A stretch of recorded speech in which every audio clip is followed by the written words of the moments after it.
Okay, here I have a motorcycle project I'm working on. 1974 Honda CB750 frame. Parted it out, cut it up a bit.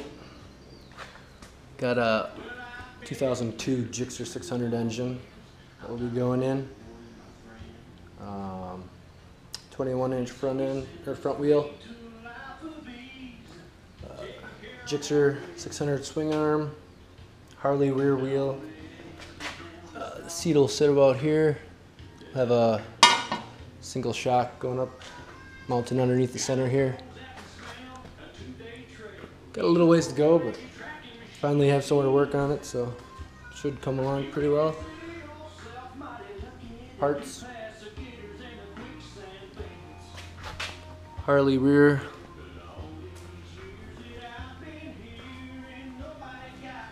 Sport bike front end.